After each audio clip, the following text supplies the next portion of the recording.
Hi all, എല്ലാവർക്കും നമസ്കാരം. So ഇന്നത്തെ ക്ലാസ്സിൽ നമ്മൾ ഡിസ്കസ് ചെയ്യാൻ പോകുന്ന ടോപ്പിക്കാണ് ഇന്ത്യ വേഴ്സസ് പാകിസ്ഥാൻ.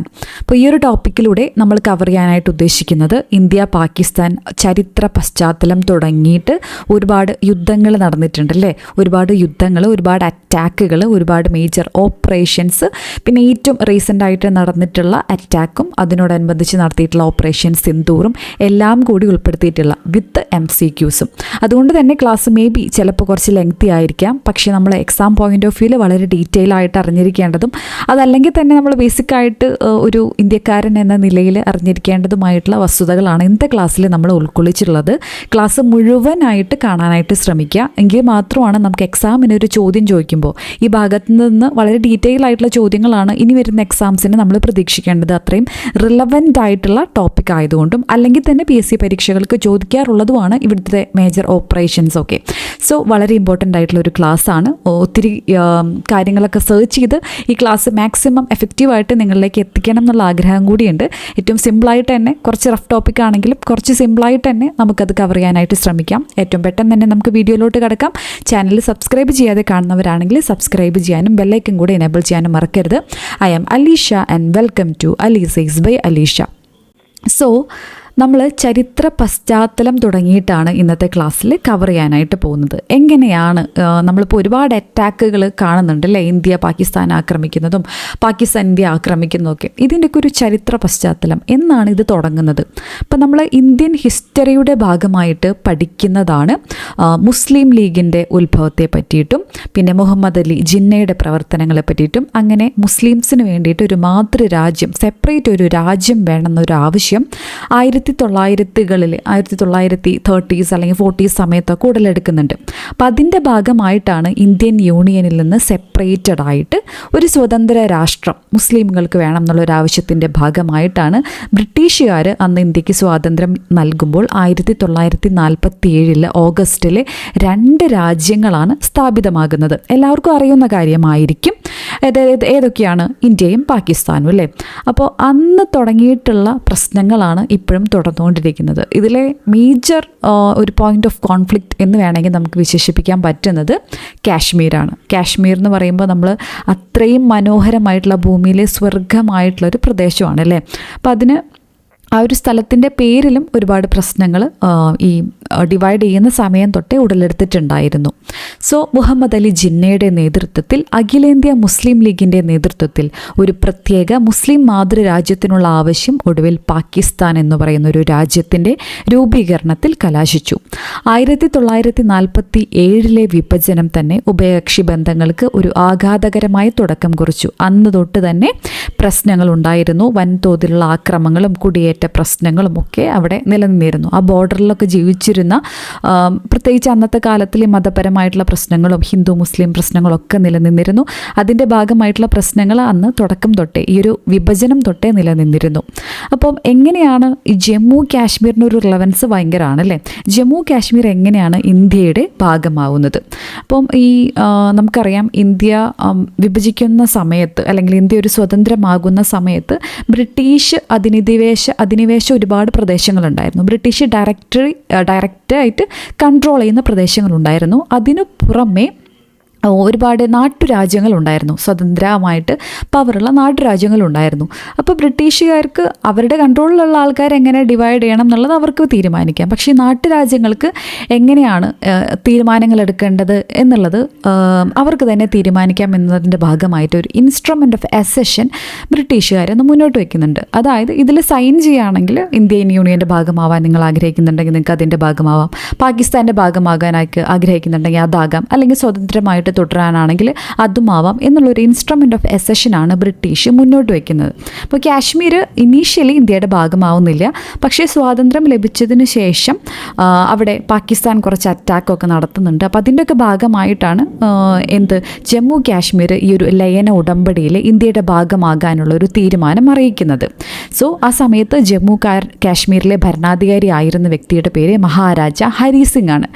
കുറച്ച് ഈ ഫാക്ട്സൊക്കെ കുറച്ച് പഴയ ഫാക്ട്സ് നമ്മൾ എക്സാമിൽ ചോദിച്ച് കണ്ടിട്ടുള്ള ഫാക്ട്സും കൂടിയാണ് ഇതൊക്കെ. ഒക്ടോബർ 26 ഇൻസ്ട്രുമെൻ്റ് ഓഫ് അസെഷനിൽ ഒപ്പുവയ്ക്കുന്നത് എന്നാണ് ഡേറ്റ്. ഒക്ടോബർ 26, 1947 ഇന്ത്യക്ക് സ്വാതന്ത്ര്യം ലഭിച്ചതിന് ശേഷം.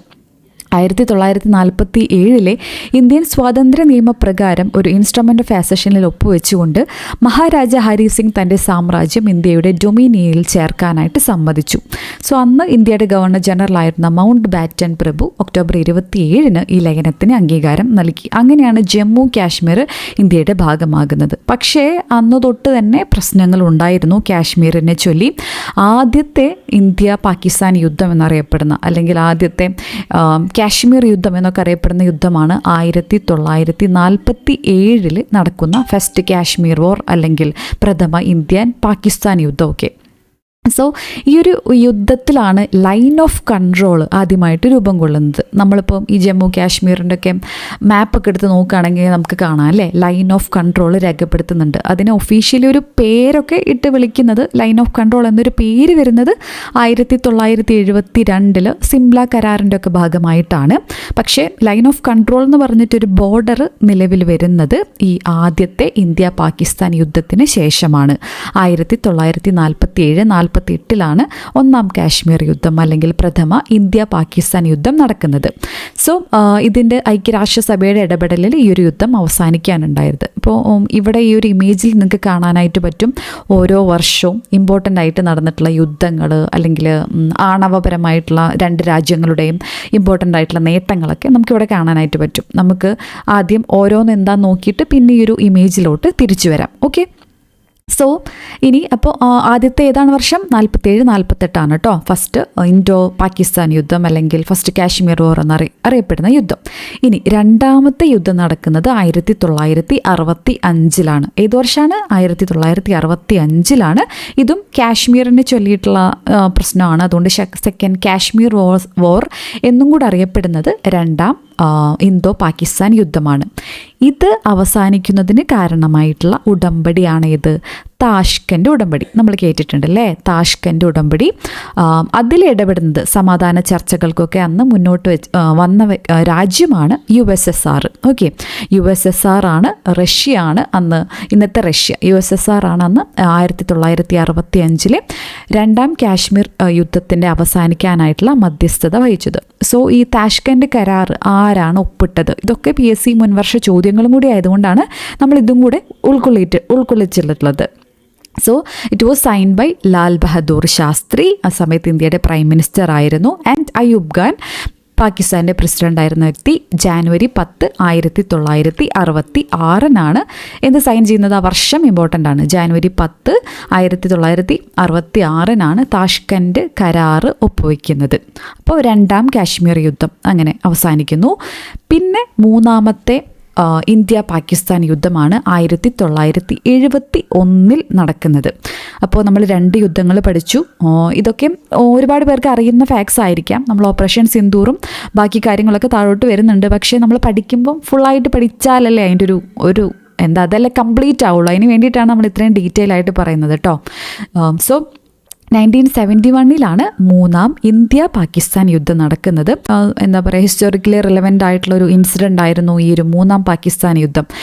നമ്മൾ ഇന്ദിരാഗാന്ധിയുടെ കഥയും അവരെ കുറിച്ചൊക്കെ പഠിക്കുമ്പോൾ വളരെ ഇമ്പോർട്ടൻ്റ് ആയിട്ട് നമ്മൾ എടുത്തു പറയുന്ന ഒരു സംഭവമാണിത്. നമുക്ക് അറിയാം, ആദ്യം ഈസ്റ്റേൺ പാകിസ്ഥാനും വെസ്റ്റേൺ പാകിസ്ഥാനും ആയിരുന്നു ഉണ്ടായിരുന്നത്. പിന്നീടാണ് ബംഗ്ലാദേശ് എന്നുള്ളൊരു രാജ്യമായിട്ട് അത് മാറുന്നത്. അങ്ങനെ ഒരു രാജ്യമായിട്ട് മാറാൻ കാരണമായിട്ടുള്ള യുദ്ധം കൂടിയാണ്, അതിന് വഴിതെളിച്ചൊരു യുദ്ധം കൂടിയാണ് ഇന്ത്യ പാകിസ്ഥാൻ യുദ്ധം. കാരണം ആ സമയത്ത് ബംഗ്ലാദേശിന് അത്രയധികം സപ്പോർട്ടൊന്നും ഉണ്ടായിരുന്നില്ല. അവർക്ക് പ്രശ്നങ്ങൾ ഒരുപാടുണ്ടായിരുന്നു. ഇന്ത്യക്കും അതിൻ്റെ ഭാഗമായിട്ട് കുടിയേറ്റത്തിൻ്റെ പ്രശ്നങ്ങളൊക്കെ വന്നു. തുടർന്ന് ഇന്ത്യ അതിൽ ഇടപെടുകയും ഇന്ദിരാഗാന്ധിയുടെ നേതൃത്വത്തിലൊക്കെ ഇന്ത്യ വൻ വിജയമായിട്ട് തീർന്ന ഒരു യുദ്ധം കൂടിയാണ് 1971 ഇന്തോ പാകിസ്ഥാൻ യുദ്ധം എന്ന് പറയുന്നത്. സോ ഇതിൻ്റെ ഭാഗമായിട്ടാണ് ബംഗ്ലാദേശ് രൂപം കൊള്ളുന്നത്. 1972 ഇമ്പോർട്ടൻ്റ് ആയിട്ടുള്ള ഉടമ്പടിയാണ്, എഗ്രിമെൻ്റാണ് സിംല ഉടമ്പടി. 1972 ജൂലൈ 2 അന്നത്തെ ഇന്ത്യൻ പ്രധാനമന്ത്രിയായിരുന്ന ഇന്ദിരാഗാന്ധിയും പാകിസ്ഥാൻ പ്രധാനമന്ത്രിയായിരുന്ന സുൽഫിക്കർ അലി ഭൂട്ടോയുമാണ് ഈ ഒരു എഗ്രിമെൻറ്റിൽ ഒപ്പുവയ്ക്കുന്നത്. അപ്പോൾ നമ്മൾ നേരത്തെ പറഞ്ഞ പോലെ ലൈൻ ഓഫ് കൺട്രോൾ എന്നൊരു ബോർഡറിന് ഒഫീഷ്യലി ആ ഒരു പേരൊക്കെ കൊടുക്കുന്നത് ഈ സിംല ഉടമ്പടിക്ക് ശേഷമാണെന്നുള്ളതും കൂടെ അറിഞ്ഞിരിക്കാം. സോ നമ്മൾ 3 യുദ്ധങ്ങളാണ് ഇമ്പോർട്ടൻ്റ് ആയിട്ടുള്ളത് ഇപ്പോൾ പറഞ്ഞത്. ഇനി 4മത്തെയാണ് കാർഗിൽ യുദ്ധം എന്നറിയപ്പെടുന്നത്. 1999 ഇമ്പോർട്ടൻ്റ് ആയിട്ടുള്ള വർഷമാണ് കാർഗിൽ യുദ്ധം. അപ്പോൾ പാകിസ്ഥാൻ സൈനികർ കാശ്മീരിൽ ഇന്ത്യൻ പ്രദേശത്തേക്ക് നുഴഞ്ഞു കയറിയതിനെ തുടർന്ന് പൊട്ടിപ്പെട്ടതാണ്. ഇരു രാജ്യങ്ങളും ഏർപ്പെട്ടു. ഇന്ത്യയുടെ സൈനിക വിജയത്തോടെ സംഘർഷം അവസാനിച്ചു. പക്ഷേ ഓരോ യുദ്ധമൊക്കെ സംഭവിക്കുമ്പോഴും ഇന്ത്യയും പാകിസ്ഥാനുമായിട്ടുള്ള റിലേഷൻഷിപ്പ് മോശമായിട്ട് തന്നെ വന്നു. ഓക്കെ, അപ്പോൾ അതാണ് 1999 കാർഗിൽ യുദ്ധം. ഇതാണ് മേജറായിട്ടുള്ള 4 എണ്ണമാണ് നമ്മൾ യുദ്ധം എന്നുള്ള ഒരു ഇതിൽ എക്സാം പോയിന്റ് ഓഫ് വ്യൂവിൽ നമ്മൾ അറിഞ്ഞിരിക്കേണ്ടത്. പിന്നെ ഒരുപാട് അറ്റാക്സ് ഉണ്ട് അല്ലേ. നമ്മൾ പാകിസ്ഥാൻ പല സമയത്തായിട്ട് പാകിസ്ഥാൻ്റെ ടെററിസ്റ്റുകൾ ഇന്ത്യയെ ആക്രമിച്ചിട്ടുണ്ട്. അതിൽ ഇമ്പോർട്ടൻ്റ് ആയിട്ടുള്ള വർഷവും ആ ഒരു ആക്രമണത്തിൻ്റെ പേരും കൂടെ ജസ്റ്റ് ഒന്ന് അറിഞ്ഞിരിക്കുക. 2001 ഇന്ത്യയുടെ പാർലമെൻറ്റ് ആക്രമിക്കുന്നത്. ഇന്ത്യൻ പാർലമെൻറ്റ് ആക്രമണം ഏതാണ്? 2001. പിന്നെ ഇമ്പോർട്ടൻ്റ് ആയിട്ടുള്ള വർഷമാണ് 2003 ഈ ലൈൻ ഓഫ് കൺട്രോളിൽ സീസ് ഫയർ ഉടമ്പടി, വെടിനിർത്തൽ ഉടമ്പടി ഒപ്പുവെക്കുന്നത് 2003. അതൊക്കെ ലംഘിക്കുന്നുണ്ടല്ലേ ഈ ഒരു ഓപ്പറേഷൻ സിന്ദൂർ, അതിനെ തുടർന്നിട്ടുണ്ടാകുന്ന അറ്റാക്കുകളുടെയൊക്കെ ഭാഗമായിട്ട് ഈ ഒരു ഉടമ്പടിയൊക്കെ ലംഘിക്കപ്പെടുന്നുണ്ട്. നമ്മൾ ന്യൂസിലൊക്കെ കേട്ടതാണ്. അപ്പോൾ അതിൻ്റെ ആ ഉടമ്പടി ഒപ്പുവയ്ക്കുന്നത് 2003 നമ്മൾ അറിഞ്ഞിരിക്കണം അല്ലേ. അപ്പോൾ അതും കൂടെ ആലോചിക്കുക. മുംബൈ ഭീകരാക്രമണം, ഇതൊന്നും നമ്മൾ ഒരിക്കലും മറക്കാത്ത ഇൻസിഡൻസ് ആണ്. ഇതിൻ്റെ വർഷമൊന്നും എടുത്ത് പറയേണ്ടതില്ല എന്ന് എനിക്കറിയാം. പക്ഷേ അറിയാത്തവർക്ക് വേണ്ടിയിട്ടാണ് നമ്മൾ പിന്നെയും പറയുന്നത്. മുംബൈ ഭീകരാക്രമണം നവംബർ 26, 2008 നടന്നിട്ടുള്ളത്. ലഷ്കർ എ തോയ്ബ എന്നൊരു ടെററിസ്റ്റ് ഗ്രൂപ്പിൻ്റെ നേതൃത്വത്തിലായിരുന്നു അത് നടന്നിട്ടുണ്ടായിരുന്നത്. ഒരുപാട് പേര് മരണപ്പെട്ട വളരെ ദാരുണമായിട്ടുള്ള ഒരു സംഭവമായിരുന്നു ഈ മുംബൈ ഭീകരാക്രമണം. 2016 ഉറി ആക്രമണം നടക്കുന്നത്. 2016 ഉറി ആക്രമണം. ഇന്ത്യ അതിനെ പ്രതിരോധിക്കാൻ വേണ്ടിയിട്ട് സർജിക്കൽ സ്ട്രൈക്കൊക്കെ നടത്തുന്നുണ്ട്. 2019 ഫെബ്രുവരി 14 ആ ഒരു ഡേറ്റ് നമ്മൾ ഈ വാലന്റൈൻസ് ഡേ ഒക്കെ ഒരുപാട് പേര് പോസ്റ്റ് ഇടുമ്പം അതിൻ്റെ കൂടെ തന്നെ സ്റ്റാറ്റസുകളിൽ നമ്മൾ കാണാറുണ്ട് അല്ലേ. ഈ പുൽവാമ ഭീകരാക്രമണത്തിൻ്റെ ഓർമ്മയ്ക്കായിട്ടാണ്. അതും ദാരുണമായിട്ടുള്ളൊരു സംഭവമായിരുന്നു. 2019 ഫെബ്രുവരി 14 പുൽവാമ ഭീകരാക്രമണം നടക്കുന്നത്. 40 ജവാന്മാരോളം മരിക്കുന്നൊരു സംഭവമാണ്. അതിനെ ഇന്ത്യ ശക്തമായിട്ട് പ്രതിരോധിക്കുന്നുണ്ട്. ബാലാക്കോട്ടിലെ എയർ സ്ട്രൈക്ക് വഴി അതിനെ പ്രതിരോധിക്കുന്നുണ്ട്. എങ്ങനെയാണ് ഇന്ത്യ അതിനെ പ്രതികരിച്ചത്? അതിനെ ഒരുപാട് ഓപ്പറേഷൻസ് നടത്തുന്നുണ്ടല്ലോ. അതെല്ലാം നമ്മൾ ഓപ്പറേഷൻസ് എന്നുള്ളൊരു കാറ്റഗറിയിൽ താഴോട്ട് പോകുമ്പോൾ അതിനെക്കുറിച്ച് നമ്മൾ ഡീറ്റെയിൽ ആയിട്ട് നോക്കും. ഓക്കെ, ഇനി കാശ്മീരിനെ സംബന്ധിച്ചിടത്തോളം കാശ്മീർ ഒരു എഗ്രിമെൻ്റ് വഴി അല്ലെങ്കിൽ ഇൻസ്ട്രുമെൻ്റ് ഓഫ് അസെഷൻ വഴി, ലയൻ ഉടമ്പടി വഴി ഇന്ത്യയുടെ ഭാഗമാകുന്നുണ്ടെങ്കിലും ഇന്ത്യ ആ ഒരു ആക്സെപ്റ്റൻസിൻ്റെ ഭാഗമായിട്ട് പ്രത്യേക പ്രൊവിഷനുകളൊക്കെ കാശ്മീരിന് നൽകുന്നുണ്ട്. എന്നാൽ അതെടുത്ത് കളഞ്ഞത് ഒരുപാട് പ്രശ്നങ്ങളും അല്ലെങ്കിൽ ഒരുപാട് ചർച്ചകൾക്കൊക്കെ വഴിതെളിച്ച ഒരു സംഭവമാണ്. 2019 ആർട്ടിക്കിൾ 370 റദ്ദാക്കിയത് എന്നുള്ളതും അറിഞ്ഞിരിക്കുക. സോ അപ്പോൾ നമ്മൾ ഏതൊക്കെയാണെന്നുള്ളത് നമ്മൾ ഈ ഒരു ഇമേജും കൂടെ വെച്ചിട്ട് നമുക്കൊന്ന് പറഞ്ഞു നോക്കാം. ഓർത്തെടുക്കാൻ പറ്റുന്നുണ്ടോ നോക്കുക. 1947 നമ്മൾ എന്ത് പറഞ്ഞു? എന്താണ് പറഞ്ഞത്? ഇന്ത്യക്കും പാകിസ്ഥാനും സ്വാതന്ത്ര്യം ലഭിക്കുന്നു. അതേ വർഷം തന്നെ 1ാം കാശ്മീർ യുദ്ധം അല്ലെങ്കിൽ 1ാം ഇന്തോ പാക് യുദ്ധം ആരംഭിക്കുകയാണ്. അത് ഐക്യരാഷ്ട്ര സംഘടനയൊക്കെ ഇടപെടലിൻ്റെ ഭാഗമായിട്ട് അത് അവസാനിക്കുന്നുണ്ട്. 1965 2ാം കാശ്മീർ യുദ്ധം ആരംഭിക്കുന്നത്. 2ാം കാശ്മീർ യുദ്ധം അല്ലെങ്കിൽ 2ാം ഇന്തോ പാക് യുദ്ധം എന്നൊക്കെ അറിയപ്പെടുന്നത് 1965. അത് അവസാനിക്കാൻ കാരണമായിട്ടുള്ളത് 1966 താഷ്കൻഡ് കരാറാണ്. താഷ്കൻഡ് ഉടമ്പടിയാണ്. ഇനി 1971 ബംഗ്ലാദേശ് എന്നുള്ളൊരു രാജ്യത്തിൻ്റെ തന്നെ ഫോർമേഷന് കാരണമായിട്ടുള്ള ഇന്തോ പാകിസ്ഥാൻ വാർ യുദ്ധം നടക്കുന്നത്. 1971 അതിൻ്റെ ഭാഗമായിട്ട് ഉണ്ടാകുന്ന ഉടമ്പടിയാണ് സിംല അഗ്രിമെൻറ്റ് 1972. ഇനി ഇവിടെ നമ്മൾ ഇന്ത്യയുടെ ആണവ നേട്ടങ്ങളുടെ വർഷങ്ങളും കൂടെ ഇതിൻ്റെ ഭാഗമായിട്ട് അറിഞ്ഞിരിക്കുക. 1974 ഇന്ത്യ പൊക്രാനിൽ ആദ്യത്തെ ആണവ പരീക്ഷണം നടത്തുന്നത്. അപ്പോൾ ഇതിൻ്റെ ഭാഗമായിട്ട് ആണവശക്തി കൈവരിക്കുന്ന ഇമ്പോർട്ടൻ്റ് ആയിട്ടുള്ള അച്ചീവ്മെൻറ്റ്സും നമ്മൾ അറിഞ്ഞിരുന്നാൽ നല്ലതാണ്. ഓപ്പറേഷൻ സ്മൈലിംഗ് ബുദ്ധ എന്നുള്ളതാണ് നമ്മൾ ആ ഓപ്പറേഷന് പേര് നൽകിയത്. 98 പൊക്രാൻ 2 ന്യൂക്ലിയർ ടെസ്റ്റ്, പാകിസ്ഥാൻ്റെ ചാഗായ് ന്യൂക്ലിയർ ടെസ്റ്റും ഒക്കെ നടക്കുന്നത് 1998. Indian parliament attack 2001. അതിനു മുന്നേ നമ്മൾ കാർഗിൽ യുദ്ധത്തെ പറ്റിയിട്ട് പറഞ്ഞു. 1999 കാർഗിൽ യുദ്ധം തുടങ്ങുന്നത്. പിന്നെ 2008 മുംബൈ ഭീകരാക്രമണം നടന്നത്. ഫെബ്രുവരി 2019 പുൽവാമ അറ്റാക്ക് നടക്കുന്നത്. അപ്പോൾ ഇത്രയുമാണ് നമ്മൾ ഇമ്പോർട്ടൻ്റ് ആയിട്ട് പറഞ്ഞത്. ഇനി നമുക്ക് ലേറ്റസ്റ്റ് കറൻ്റ്ലി എന്താണ് നടന്നിട്ടുള്ളതെന്ന് അതിൻ്റെ ഡീറ്റെയിൽസിലോട്ട് വരാം. സോ എന്താണ് പഹൽഗാം ഭീകരാക്രമണം? ഓൾറെഡി നിങ്ങൾ പത്രമാധ്യമങ്ങളിലൂടെയൊക്കെ ഒരുപാട് അറിഞ്ഞിട്ടുണ്ടാവുന്ന ഇൻസിഡൻ്റ് ആയിരിക്കും. അപ്പം നമുക്ക് എക്സാം പോയിന്റ് ഓഫ് വ്യൂവിലെ ആ ഒരു ഡേറ്റ് ഇതൊക്കെ വളരെയധികം ഇമ്പോർട്ടൻ്റ് ആണ്. അതും കൂടെ സ്ട്രെസ് ചെയ്തിട്ട് പഠിക്കാനായിട്ട് ശ്രമിക്കുക. സോ 2025 ഏപ്രിൽ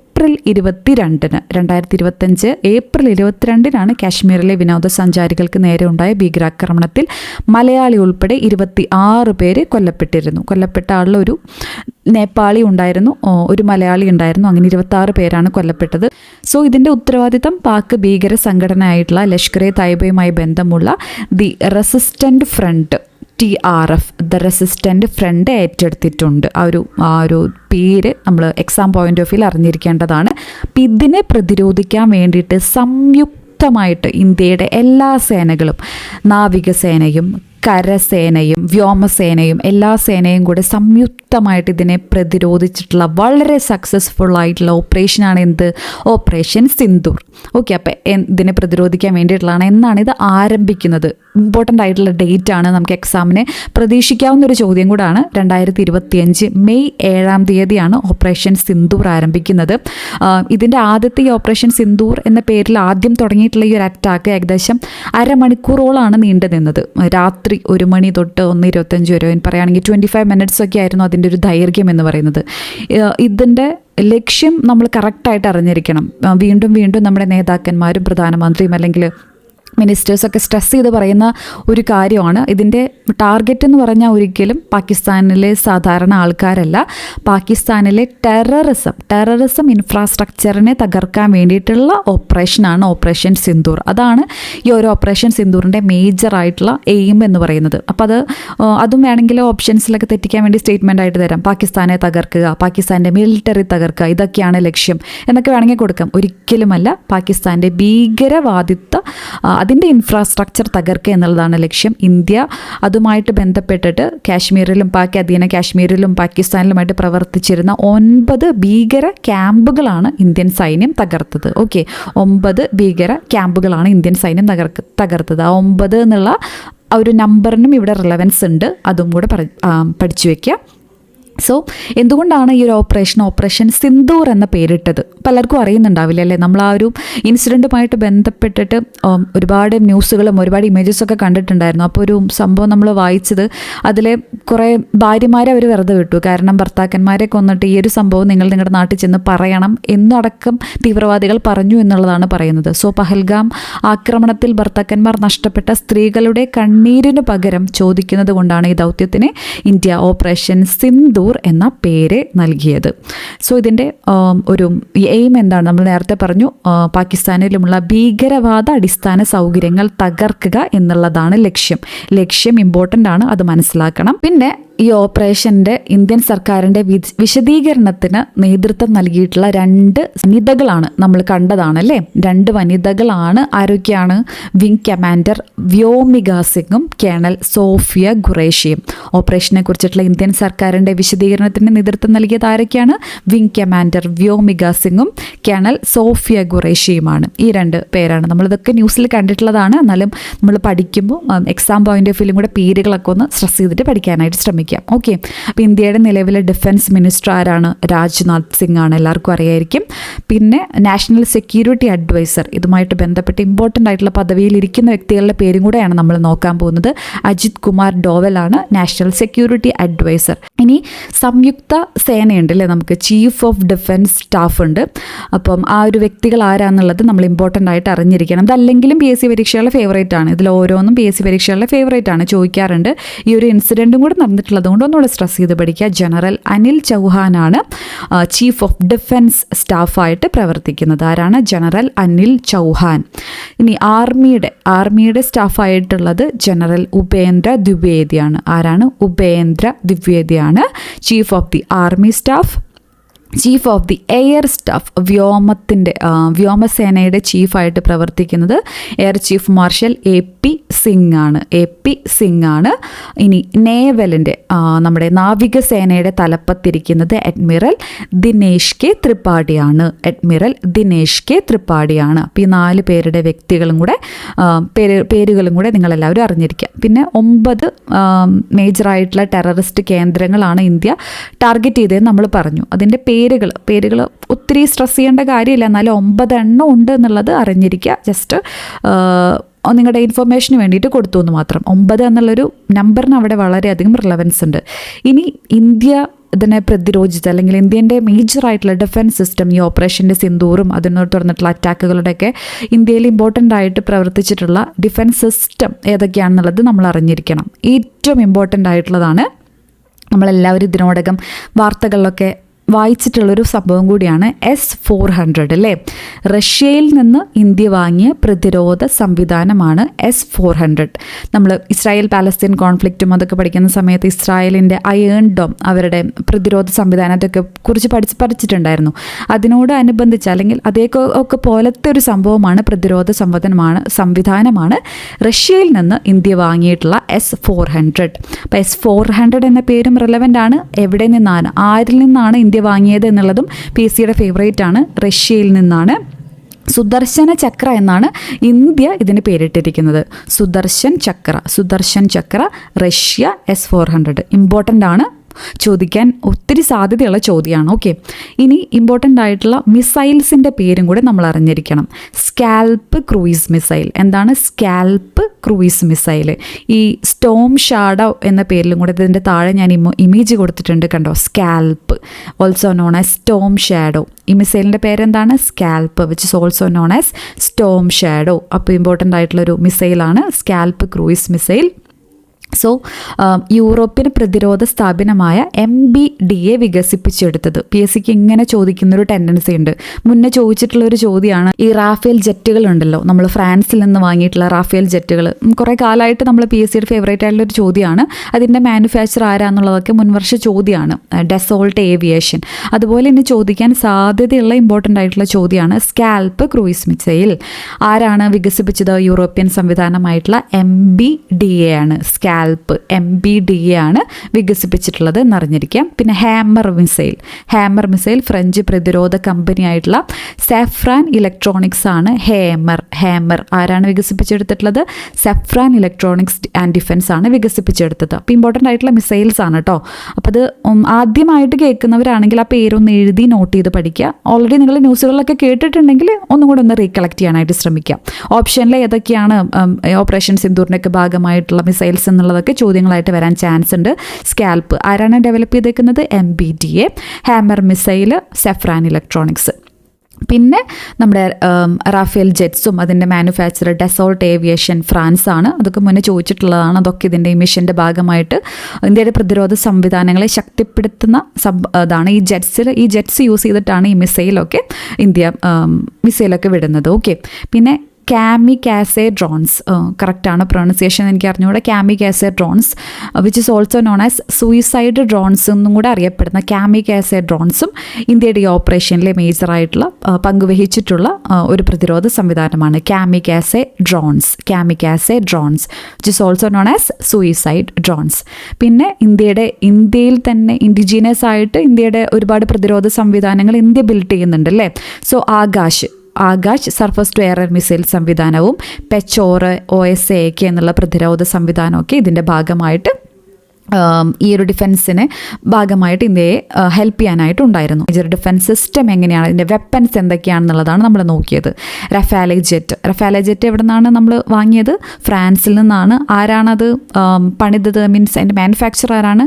ഡെസോൾട്ട് ഏവിയേഷൻ ആണ്. സ്കാൽപ്പിൻ്റെ ആരാണ്? MBDA ആണ്. ഓക്കെ, അപ്പോൾ അതൊന്നും ഓപ്ഷൻസ് കാണുമ്പോൾ നമുക്ക് എഴുതാനായിട്ട് പറ്റണം. ആ രീതിയിൽ ഓർത്തെടുക്കാനായിട്ട് ശ്രമിക്കാം. സോ നമ്മൾ ഇതിൻ്റെ ഭാഗമായിട്ട് ന്യൂസിൽ കണ്ടിട്ടുള്ള അടുത്തൊരു സംഭവമാണ് സിന്ധു നദീ ജല ഉടമ്പടി ഇന്ത്യ താൽക്കാലികമായിട്ട് നിർത്തിവെച്ചു. ഈ ഒരു സാധാരണ കുറേ ആൾക്കാർ വിനോദസഞ്ചാരികൾ സഞ്ചരിക്കുമ്പോൾ അവർ അറ്റാക്ക് 26 പേര് മരണപ്പെടുക എന്ന് പറഞ്ഞിട്ടുണ്ടെങ്കിൽ ഇന്ത്യ അതിന് ചെറുത്ത് നിൽക്കണമല്ലോ. അതിൻ്റെ ഭാഗമായിട്ട് ഒരുപാട് ആക്ഷൻസ് ഇന്ത്യ സ്വീകരിക്കുന്നുണ്ട്. അതിൽ വൺ ഓഫ് ദി ഇമ്പോർട്ടൻ്റ് ആയിട്ടുള്ള ആക്ഷനാണ് ഈ സിന്ധു നദീ ജല ഉടമ്പടി ഇന്ത്യ താൽക്കാലികമായിട്ട് നിർത്തിവെച്ചത് എന്നുള്ളത്. സോ എന്താണ് സിന്ധു നദീ ജല ഉടമ്പടി? 1960 കറാച്ചിയിൽ ഒപ്പുവെക്കുന്നതാണ് Indus valley water treaty or IWT എന്ന പേരിലൊക്കെ അറിയപ്പെടുന്ന സിന്ധു നദീ ജല ഉടമ്പടി എന്നറിഞ്ഞു വയ്ക്കുക. ലോകബാങ്കിൻ്റെ മധ്യസ്ഥയിലാണ് നടപ്പിലാക്കിയത്. ഈ ഉടമ്പടിയുടെ ഏറ്റവും മിനിമം സമ്മറി നമ്മൾ അറിഞ്ഞിരിക്കേണ്ടത് കിഴക്കൻ നദികളായിട്ടുള്ള രവി, ബിയാസ്, സത്ലജ് അത് ഇന്ത്യയുടെ ഉപയോഗത്തിനും, പടിഞ്ഞാറൻ നദികളായിട്ടുള്ള സിന്ധു, ജലം, ചെനാബ് പാകിസ്ഥാനുമായിട്ട് നീക്കിവെക്കിയിരിക്കുന്ന ഒരു ഉടമ്പടിയാണ്. അപ്പം ഇത് പാകിസ്ഥാൻ്റെ കൃഷിയെയും പാകിസ്ഥാൻ്റെ മേജർ എല്ലാത്തിനെയും ഇൻഫ്ലുവൻസ് ചെയ്യുന്നതാണ് ഈ ഒരു ഉടമ്പടി എന്ന് പറയുന്നത്. അപ്പോൾ അത് ഇന്ത്യ അത് നിർത്തിവെക്കുക എന്ന് പറയുമ്പോൾ അതിൻ്റെ പ്രത്യാഘാതങ്ങൾ പാകിസ്ഥാനിലെ സാധാരണ ജനങ്ങളുടെ അല്ലെങ്കിൽ അവരുടെ ജനതയുടെക്ക് പ്രത്യാഘാതങ്ങൾ വളരെ വലുതായിരിക്കും. വെറുതെ അല്ല, ഇങ്ങോട്ട് അടിച്ചതുകൊണ്ടാണ് നമ്മൾ തിരിച്ചടിക്കുന്നത്. Okay, so 2025 year of defence reforms ആയിട്ട് ഡിഫൻസ് മിനിസ്റ്ററി പ്രതിരോധ മന്ത്രാലയം ഇയർ ഓഫ് ഡിഫൻസ് റിഫോംസ് ആയിട്ട് ആചരിക്കുന്നുണ്ട് എന്നുള്ളതും കൂടെ അറിഞ്ഞിരിക്കാം.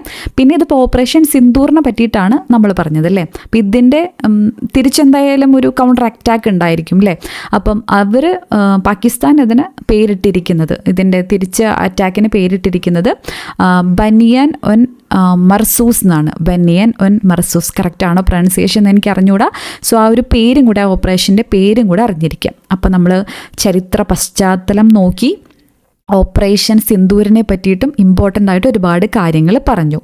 ഇനി മുൻകാല ഇമ്പോർട്ടൻ്റ് ആയിട്ട് ഇന്ത്യ പാകിസ്ഥാനെതിരെ നടത്തിയിട്ടുള്ള സൈനിക പ്രവർത്തനങ്ങളുടെ ഒരു പേര് എക്സാമിന് ചോദിക്കുകയാണെങ്കിൽ അതും കൂടെയാണ് നമ്മുടെ ക്ലാസ്സിൽ ഡിസ്കസ് ചെയ്യുന്നത്. പിന്നെ കുറച്ച് MCQs കൂടെ കഴിഞ്ഞാൽ ക്ലാസ് അവസാനിക്കും. ഓക്കെ, കുറച്ച് ലെങ്തി ആയിരിക്കും എനിക്കറിയാം, പക്ഷേ നമ്മളത് വളരെ ഡീറ്റെയിൽ ആയിട്ട് നിങ്ങൾക്ക് ഉപകാരപ്പെട്ടോട്ടെ എന്ന് വിചാരിച്ചിട്ടാണ് നമ്മൾ അത്രയും ഡീറ്റെയിൽ ആയിട്ട് ചെയ്യുന്നത്. അപ്പോൾ ഈ ക്ലാസ്സിനെ കുറിച്ചിട്ടുള്ള നിങ്ങളുടെ അഭിപ്രായം തീർച്ചയായിട്ടും കമൻറ്റ് ചെയ്യാൻ മറക്കരുത്. ഇതുപോലത്തെ ക്ലാസ്സുകൾ നിങ്ങൾ എക്സ്പെക്റ്റ് ചെയ്യുന്നുണ്ടോ, എങ്ങനെയാണ്, ലെങ്തി ആയത് ഇഷ്യൂ ആണോ എന്നുള്ളതൊക്കെ നിങ്ങൾ താഴെ കമൻറ്റ് ചെയ്യാനും മറക്കരുത്.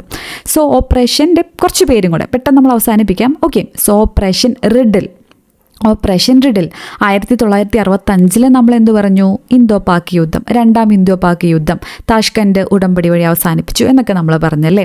സോ അതിൻ്റെ ഭാഗമായിട്ട് അവരുടെ പാകിസ്ഥാൻ്റെ ഓപ്പറേഷന് നൽകിയിട്ടുള്ള മറുപടിയാണ് ഈ റിഡിൽ. അപ്പോൾ 1965 അത്രയും പറഞ്ഞാൽ മതി. 1965 ഇന്ത്യ പാകിസ്ഥാൻ യുദ്ധത്തിനോടനുബന്ധിച്ച് ഇന്ത്യ നടത്തിയിട്ടുള്ള ഓപ്പറേഷനാണ് ഓപ്പറേഷൻ റിഡിൽ എന്നുള്ളത് അറിഞ്ഞിരിക്കാം. സോ ഓപ്പറേഷൻ എബ്ലേസ് ഈ 65 യുദ്ധത്തിനോടനുബന്ധിച്ചിട്ട് നടന്ന സൈന്യം നടത്തിയിട്ടുള്ള ഒരു നീക്കമാണ് ഇത്. അപ്പോൾ ഇതിൻ്റെ ഭാഗമായിട്ടാണ് 1966 താഷ്കൻഡ് ഉടമ്പടിയിലേക്ക് വഴിതെളിച്ചത് ഈ ഓപ്പറേഷൻ എബ്ലേസ് ആണ്. സോ റിഡിലും എബ്ലേസും 1965 ഇന്തോ പാക് യുദ്ധവുമായിട്ടാണ് ബന്ധപ്പെട്ടിരിക്കുന്നത്. ഇനി ഓപ്പറേഷൻ ലില്ലി 1971 ഇന്തോ പാക് യുദ്ധത്തിനോടനുബന്ധിച്ചിട്ട് ഇന്ത്യ നടത്തിയിട്ടുള്ള ഒരു വ്യോമാക്രമണത്തിൻ്റെ ഓപ്പറേഷൻ്റെ പേരാണ് കാക്ടസ് ലില്ലി എന്നുള്ളത്. Operation trident and python. Okay, അപ്പോൾ നമ്മൾ പറഞ്ഞിട്ടുള്ള ആദ്യത്തെ രണ്ടെണ്ണം റിഡിലും എബ്ലേസും 65 യുദ്ധത്തോടനുബന്ധിച്ചിട്ടാണ് നമ്മൾ പറഞ്ഞത്. 71 ഇന്തോ പാക് യുദ്ധത്തോടനുബന്ധിച്ച് ഇമ്പോർട്ടൻ്റ് ആയിട്ട് 2 ഓപ്പറേഷൻ്റെ പേരാണ് നമ്മൾ പഠിക്കുന്നത്. ഓപ്പറേഷൻ കാക്ടസ് ലില്ലിയും operation trident and Python.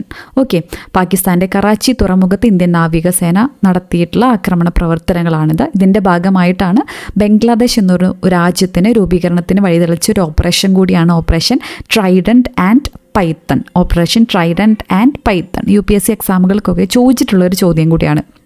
Operation Meghdoot 1984 operation Meghdoot Siachen ഹിമാനിയും Saltoro റിഡ്ജും നിയന്ത്രണം പിടിച്ചെടുത്തുന്നതിന് നടത്തിയിട്ടുള്ള മേഘദൂതിൻ്റെ വർഷമൊക്കെ മുന്നേ PSC പരീക്ഷകൾക്കും ചോദിച്ചിട്ടുള്ളതാണ് 1984.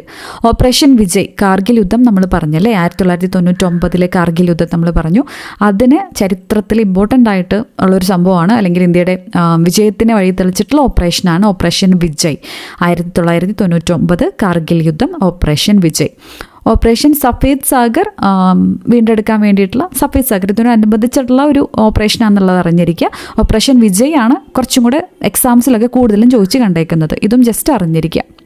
ഇനി ഉറി ആക്രമണത്തിന് പ്രതിരോധിക്കാൻ വേണ്ടിയിട്ട് ഇന്ത്യ സർജിക്കൽ സ്ട്രൈക്കുകൾ നടത്തി എന്നുള്ളത് 2016 ഇമ്പോർട്ടൻ്റ് ആയിട്ടുള്ള ഇൻസിഡൻ്റ് ആണ്. ഇനി നമ്മൾ പറഞ്ഞിട്ടുണ്ടായിരുന്നു പുൽവാമ ആക്രമണത്തിനെ കുറിച്ച് നമ്മൾ പറഞ്ഞിട്ടുണ്ടായിരുന്നു അല്ലേ. അപ്പം അതിനെതിരെ നടത്തിയിട്ടുള്ള ഓപ്പറേഷനാണിത്, ഓപ്പറേഷൻ ബന്ദർ. പുൽവാമ അറ്റാക്കിനെതിരെ പാകിസ്ഥാനിലെ ബാലക്കോട്ട് വ്യോമാക്രമണത്തിൻ്റെ ഒഫീഷ്യൽ നെയിം അല്ലെങ്കിൽ ഓപ്പറേഷൻ നെയിമാണ്. ഇന്ത്യ നടത്തിയിട്ടുള്ള രഹസ്യ കോഡാണ് ഓപ്പറേഷൻ ബന്ദർ. അത് ഇമ്പോർട്ടൻ്റ് ആണ്, ഓപ്പറേഷൻ ബന്ദർ. അപ്പോൾ മേജർ ഓപ്പറേഷൻസും നമ്മൾ നോക്കി. അപ്പോൾ നമ്മൾ ഇതിൻ്റെ നോട്ട്സ് നിങ്ങൾക്ക് വേണമെന്നുണ്ടെങ്കിൽ നിങ്ങൾ താഴെ കമൻറ്റ് ചെയ്യുക. അപ്പോൾ നമ്മൾ തീർച്ചയായിട്ടും അത് ടെലഗ്രാമിൽ ഷെയർ ചെയ്യാം കേട്ടോ. സോ ഇനി നമുക്ക് കുറച്ച് MCQസും കൂടെ നോക്കിക്കഴിഞ്ഞാൽ നമ്മുടെ ക്ലാസ് വൈൻഡപ്പ് ചെയ്യാം. ആൻസർ ചെയ്യാൻ പറ്റുന്നുണ്ടോ നോക്കുക. Which terrorist group camps were hit during operation Sindoor? ഏതൊക്കെ ടെററിസ്റ്റ് ക്യാമ്പുകളാണ് 2025 ഓപ്പറേഷൻ സിന്ദൂറിൻ്റെ ഭാഗമായിട്ട് ഇന്ത്യ അറ്റാക്ക് ചെയ്തത്? സോ ഇത് ഞാൻ ക്ലാസ്സിൽ പറഞ്ഞിട്ടില്ല, പക്ഷേ ഒരു ചോദ്യമായിട്ട് പറയാമെന്ന് വിചാരിച്ചിട്ട് തന്നെയാണ് ഇവിടെ മനഃപൂർവ്വം ഇൻക്ലൂഡ് ചെയ്തത്. ഇതിൻ്റെ ആൻസർ എന്ന് പറഞ്ഞിട്ടുണ്ടെങ്കിൽ ലഷ്കർ ഇ തായിബ, ജെയ്ഷ് ഇ മുഹമ്മദ് ആൻഡ് ഹിസ്ബുൾ മുജാഹിദ്ദീൻ. ഈ 3 തീവ്രവാദ ഗ്രൂപ്പുകളെയും അറ്റാക്ക് ചെയ്യാനുള്ള ഉദ്ദേശത്തോട് കൂടിയിട്ട് ആരംഭിച്ചിട്ടുള്ളതായിരുന്നു ഓപ്പറേഷൻ സിന്ദൂർ. ഇതിനെ അറ്റാക്ക് ചെയ്തിട്ടുണ്ട്. അപ്പോൾ ഈ 3 എണ്ണമാണ് ഇവിടെ ആൻസറായിട്ട് വരുന്നത്. ഓക്കെ, അടുത്തത് ഓപ്പറേഷൻ സിന്ദൂർ ഔദ്യോഗികമായി ആരംഭിച്ചത് എപ്പോഴാണ്? നമ്മൾ പറഞ്ഞു, ഡേറ്റ് നമ്മൾ പറഞ്ഞിട്ടുണ്ടായിരുന്നു. ഏതാണ് ഡേറ്റ്? മെയ് 7 ആണല്ലേ. ഈ ഡേറ്റ് എന്താണ്? പഹൽഗാം അറ്റാക്ക് നടന്നതാണ് April 22. അപ്പോൾ അതന്നെ ഓപ്ഷനിൽ കൊടുക്കുമ്പോൾ ഈ 2 ഡേറ്റുകളും അങ്ങോട്ടും ഇങ്ങോട്ടും മാറിപ്പോവരുത്. ഇന്ത്യൻ സായുധ സേനയുടെ ഏത് വിഭാഗമാണ് ഓപ്പറേഷൻ സിന്ദൂരിൽ ഉൾപ്പെടാത്തത്? ഓക്കെ, അപ്പോൾ നമ്മൾ പറഞ്ഞു നാവികസേനയും ആർമിയും വ്യോമസേനയും എല്ലാവരും കൂടിയിട്ടുള്ള ഒരു സംയുക്തമായിട്ടുള്ള ഒരു ഓപ്പറേഷനായിരുന്നു ഓപ്പറേഷൻ സിന്ദൂർ. സോ ഇവിടെ ഓപ്ഷൻ ഡി ആണ് കറക്റ്റായിട്ടുള്ള ആൻസർ. 3 പേരും ഉൾപ്പെട്ടിരുന്നു എന്നുള്ളതാണ്.